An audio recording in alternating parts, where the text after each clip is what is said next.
ये कहानी है चिंटू चिड़िया के जादुई पेड़ की। जंगल में हर तरफ सूखा पड़ चुका था। सभी पक्षी परेशान थे। आधे से ज्यादा पक्षी जंगल से जा चुके थे। वो किसी और जंगल में जाकर बसेरा बना लेते हैं। चिंटू चिड़िया भी बहुत परेशान थी। अरे अरे गोरी बहन, हमें जल्द ही यहाँ से जाना होगा, वरना हम लोग भूख से मर जाएंगे। जंगल सारा खुश्क हो गया है। हमें किसी सब्जी वाली जगह पर जाना होगा। अरे अरे, तुम ठीक कह रही हो, लेकिन अपना घर बार छोड़ना कोई आसान बात तो नहीं है। मैं कालू जी से बात करके बताऊंगी। हाँ हाँ गौरी, तुम ठीक कह रही हो, लेकिन हम पक्षियों का तो यही भाग्य है। हमें एक जगह से दूसरी जगह जाना पड़ता है। अरे माँ माँ, तुम हमेशा गौरी चाची की मदद क्यों करती हो? गौरी चाची तो हमें कभी कुछ नहीं बताती, तुम उन्हें क्यों बता रही हो? वो यहाँ वहाँ जाकर भी तुमसे झगड़ा करेंगी। वो हमेशा तुमसे जलती रहती हैं। अरे मेरे बच्चे, ऐसे नहीं कहते। वो हमारे पड़ोसी हैं और वो हमारे अपने भी तो हैं। हाँ हाँ गौरी, कहती तो वो ठीक है। हर तरफ खुशका पड़ गया है। खाने को अनाज का एक दाना भी नहीं बचा। हमें यहाँ से जाना होगा। हाँ हाँ कालू जी, ठीक कहते हो। हम लोग उससे पहले ही जाकर किसी फलदार पौधे पर कब्जा कर लेंगे। यूं ही वो अगले दिन अपना सफर शुरू करते हैं। चिंटू बहुत मासूम थी। वो उन दोनों को लेकर एक जंगल की ओर जाती है। उसे उस जंगल के बारे में सब पता होता है। अरे अरे कालू जी, जरा तेज उड़ो, नहीं तो ये चिंटू जाकर किसी फल वाले पौधे पर बैठ जाएगी। फिर बैठे रहना। यूं ही कुछ दूर जाकर गौरी थक जाती है। अरे अरे, मैं तो थक गई हूँ, मुझसे तो और नहीं उड़ा जाता। अरे अरे गौरी बहन, बस थोड़ा सा रास्ता रह गया है। हम लोग अभी पहुंच जाएंगे। थोड़ी सी हिम्मत कीजिए। तो प्यारे व्यूवर्स, अगर आप हमारी वीडियो पर नए हैं तो प्लीज़ हमारे चैनल को सब्सक्राइब कर दें और वीडियो को लाइक कर दें। यूं वो लोग उड़ते उड़ते उस जंगल में पहुंच जाते हैं। अरे अरे, पक्षियों की आवाज है। देखना, सब आते ही मेरे ऊपर बसेरा करना चाहेंगे। तुम पर नहीं, तुम तो वैसे भी कड़वे हो। तुम पर कोई पक्षी बैठना पसंद नहीं करता और मेरे मीठे आम खाने के लिए तो सभी तरसते रहते हैं। इतना गरूर अच्छा नहीं होता। अरे अरे, ये आम वाला पौधा हमारा है। अरे अरे, ये क्या कह रही हो गौरी बहन? यहाँ तो एक ही आम वाला पौधा है। हम दोनों माँ बेटा कहाँ जाएंगे? अरे अरे, तुम उस नीम के पौधे पर अपना बसेरा बना लो। अरे अरे, ये क्या कह रही हो गौरी बहन?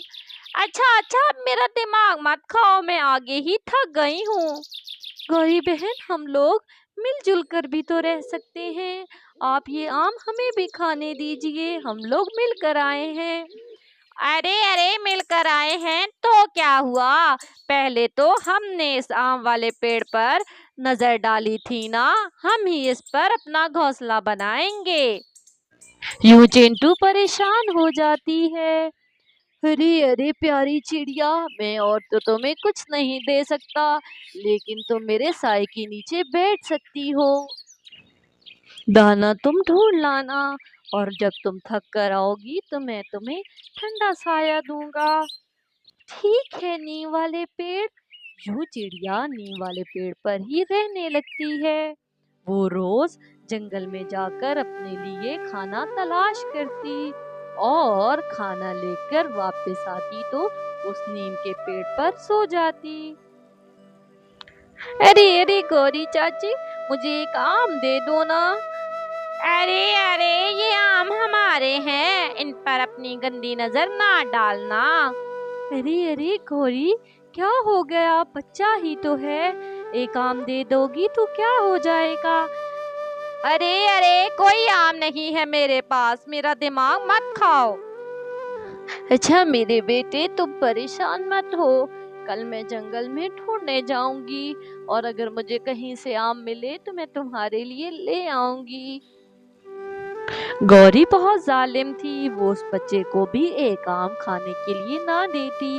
दूसरी तरफ चिंटू अपने बेटे को चुप करवा देती है और उसे कहती है कि वो कल उसके लिए आम ले आएगी। यूं वो अगले दिन आम खोजने निकल जाती है कि जंगल में से कालू और गौरी मिल जाते हैं।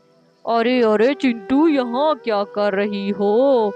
यहाँ बैठी बैठी क्या सोच रही हो?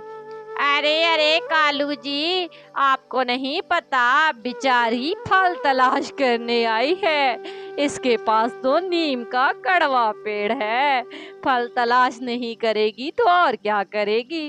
अब हर किसी की किस्मत हम जैसी तो नहीं होती ना। यूं वो चिंटू को तंग कर कर नदी पर नहाने चले जाते हैं। वो नदी पर नहा ही रहे होते हैं कि कालू कौवे का सर पत्थर से लगता है। अरे अरे माँ, मर गया मैं। अरे अरे मेरे कालू जी, क्या हो गया आपको? आपके तो सर से बहुत खून निकल रहा है। हाय राम, अब मैं क्या। अरे अरे मेरे पति को क्या हो गया? अरे कोई तो मेरी मदद करो। यूं काली अपने पति को लेकर वैद्य जी के पास चली जाती है। अरे अरे गौरी, इसकी तो बहुत गहरी चोट है, इसका तो इलाज मुश्किल नजर आता है। इसके जख्म के लिए तो मुझे नीम के पत्ते चाहिए होंगे, लेकिन नीम का दरख्त तो हमारे जंगल में नहीं है। अरे अरे, है ना, चिड़िया के पास नीम का पेड़ है, मैं उससे पत्ते मांग लाती हूँ। चिड़िया बहुत अच्छी है, हो सकता है वो मुझे पत्ते दे दे, इस तरह मेरे पति ठीक हो जाएंगे। अरे अरे गौरी, क्या हुआ है तुम्हें? तुम क्यों रो रही हो? चुप कर जाओ और मुझे बताओ क्या हुआ है। ओह, तुम्हें क्या बताऊं चिंटू, कालू जी नदी के पास गिर गए हैं, उनके सर से बहुत खून आ रहा है। वैद्य जी ने बताया है कि नीम के पत्तों से ही उनका इलाज हो सकेगा। अब तुम मुझे नीम के पत्ते दे दो ताकि वो उसके सर पर लगा सके। हमने तुम्हारे साथ बहुत गलत किया है, हमें माफ कर दो। कालू जी मर रहे हैं, उनके लिए नीम के पत्ते दे दो ताकि मैं उनका इलाज करवा सकूं। हाँ हाँ गौरी, तुम ले लो। यूं गौरी चिंटू से नीम के पत्ते ले आती है और लाकर वैद्य जी को दे देती है। वैद्य जी उससे दवाई बनाकर कालू के सर पर लगाते हैं, जिससे कालू कुछ ही दिनों में ठीक हो जाता है। अरे अरे कालू, हमने चिंटू के साथ बहुत गलत किया था, लेकिन उसके बावजूद उसने हमारी मदद की। अगर वो ना होती तो आप मर गए होते। यूं वो दोनों चिंटू से जाकर माफ़ी मांग लेते हैं और वो सभी लोग खुशी खुशी रहने लगते हैं। अब वो लोग मिलकर मीठे मीठे आम खाते हैं और सारी मुश्किलें हल हो जाती हैं। तो प्यारे व्यूवर्स, अगर आप हमारी वीडियो पर नए हैं तो प्लीज़ हमारे चैनल को सब्सक्राइब कर दें और वीडियो को लाइक कर दें।